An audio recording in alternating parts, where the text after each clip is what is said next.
Hello. So today I'm gonna be analyzing a game I played months ago in a rapid game in chess.com. This was against the Caro-Kann. This game will essentially show I can punish the Caro-Kann.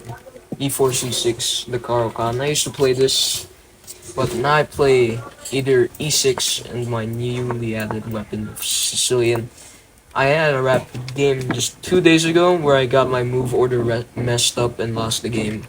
So anyway, that's not what happened. Since we had c6, d4. My opponent goes for d5. I take, c takes, and I go bishop to d3 here. This is known as an exchange Caro-Kann. My opponent goes knight to c3. I go c3. I knight to c6, and then I go c3. And so far we have a normal position here. My opponent goes for knight to f6, I go knight to f3. My opponent goes for bishop to g4, I send the castle. And here, a little bit inaccurate, taking immediately. I don't like this, because the... I didn't attack your bishop yet, but they took here. I know a little bit of Caro theory, so I know that this move is not so good. So queen takes f3, e6 is played. So once I see e6, I develop my bishop to f4 because the idea of e6 is put their bishop on d6. So I meet it with exchanging immediately.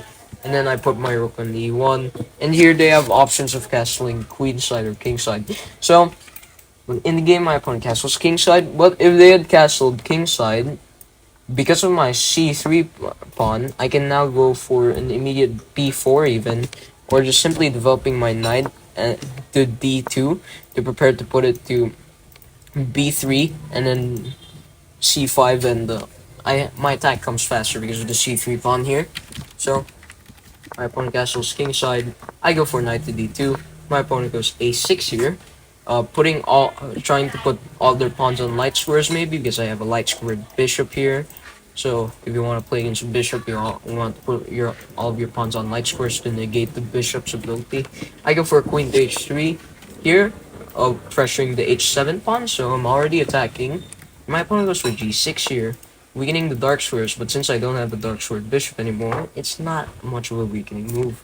I go for knight to f3 here. My opponent goes king to g7 here with an idea to maybe meet knight to g5 with either rook here, maybe. So I simply go knight to e5, centralizing my knight, and you cannot take because I will take. Yeah, and you just resign. Pretty simple. So knight to e5, knight to d7 is played, so now they can take. And here I just play f4, supporting my knight. Now, of course, yes, they can play this, but this is a weakening move. Already, let's see. Yeah, no. Let me click the analysis to check the evaluation here. Already, if you like play f6, apparently just knight takes c6 here, and I win this pawn. So that is why f6 is bad. Anyway, my opponent goes for knight takes d5. This knight specifically on d7. I take queen to e7 is played, and here I just go for rook to e3 here, doubling up the rooks. And maybe in the future I can put it on the G file, H file, or the F file. Anyway, rook to h8 is played. Turn off the lines because they're going to be an important moment later. Rook to h8 is already inaccurate because that move literally does nothing. It's just always like I was never threatening to take this, and even if I could set up a battery there, it would be pretty difficult since all of these other squares are covered. So rook to h8 does not do anything. I go for rook to f1 here, putting my rook on the f file, and maybe in the future put my rook on the f6 square. My opponent goes for rook af8, and here I go rook ef3. Now, admittedly, this is a mistake. I should have went here instead, because now with this, maybe they can allow some pushes in the future here. So queen to g5 is the engine line here, and after rook to f4. Wait, it's a misclick. Sorry. I think I'm just better after I get my rook here, because I stopped this push, and I'm gonna have a nice attack here. Boom. My opponent goes for b5. b5 is already a mistake Because why are you playing in the queen side when all of your pieces are on the king side?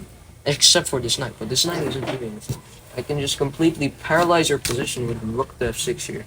And if you look carefully, the queen and the rook always have to so one of the pieces here always has to defend this pawn here. And me, I'm gonna start an attack on the king side because I have so much piece.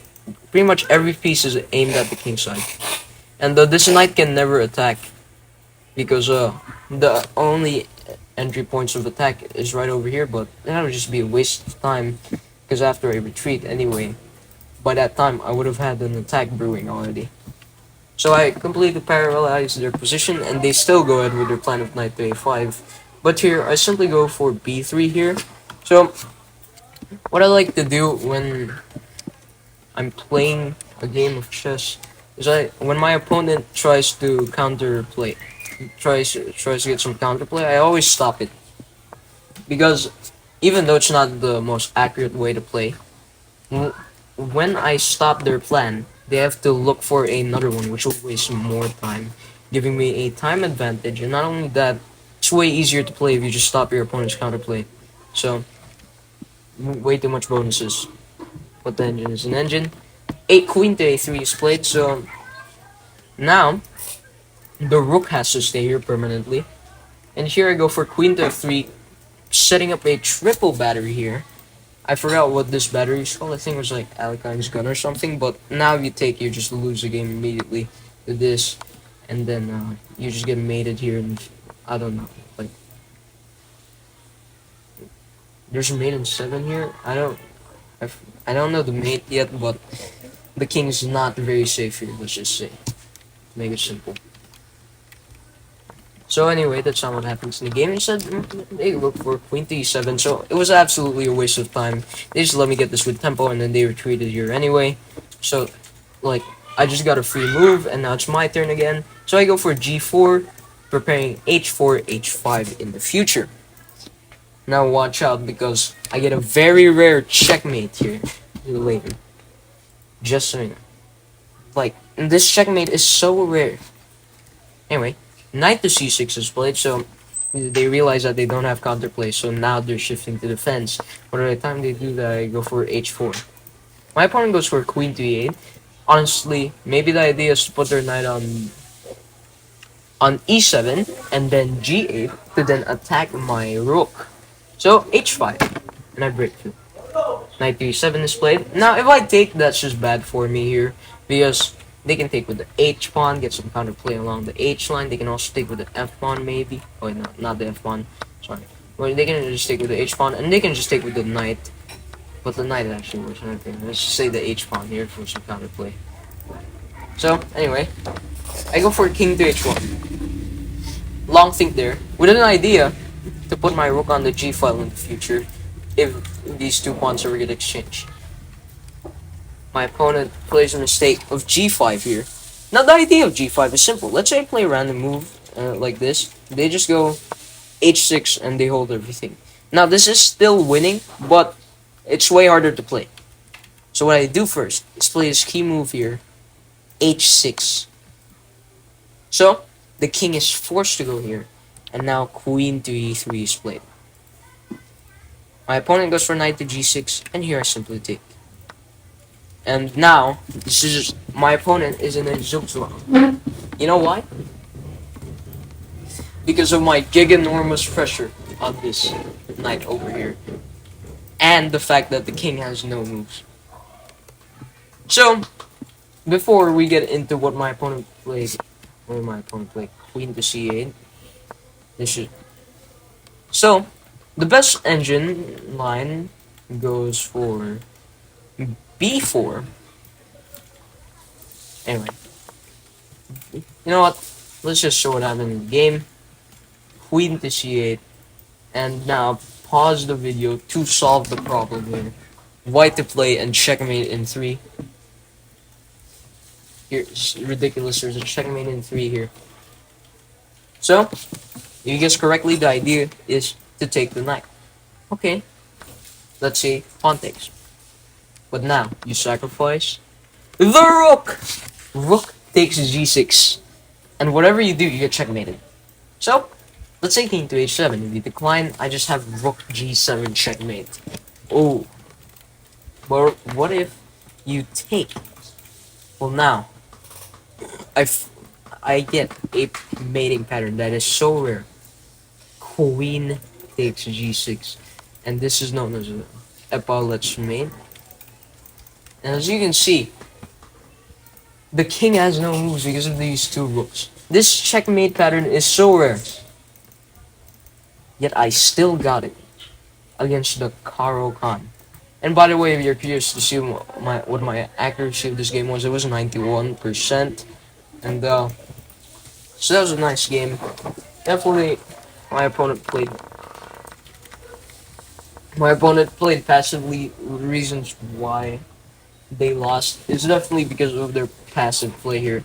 Like, they're not thinking of what I want to do. They're just thinking of what they want to do. So they don't try to stop my plans here. And I just go here and stop the counterplay.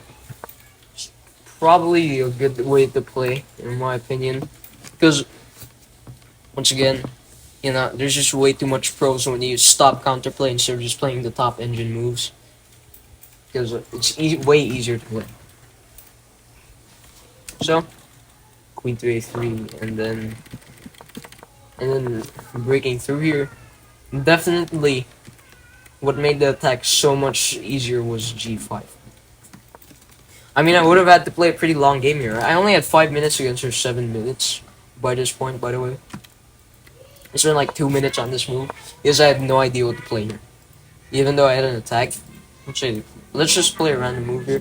I was even considering this check here, but it just doesn't work. Because they just go here and suddenly it's a draw. You slap yourself in the face. King to g2. And you can even be losing. So, and the fact that they were in Zugzwang here. The fact that we are equal in material, except I'm up pawn. But all of this entire side of the board, of their pieces cannot move at all. It's paralyzed. So the best move is to go here, and then and then I just take, and then say queen to b5, with an idea that after bishop takes, they have this check. I'd rather play bishop takes b5, a takes, and rook 1 f3. Oh, rook to c8. It's pretty weird line, and then I would have taken, and they would have started spamming me with checks, and then I retreat. Oh wait, no, there's rook g2. Okay, okay. Oh, there's king h1, and after this, there's just queen takes. Okay, I forgot about that. Anyway, nice game there. And you don't get to see this mating pattern probably in years or months. Just like the smothered mate. Anyway, that's the end of the video. Bye.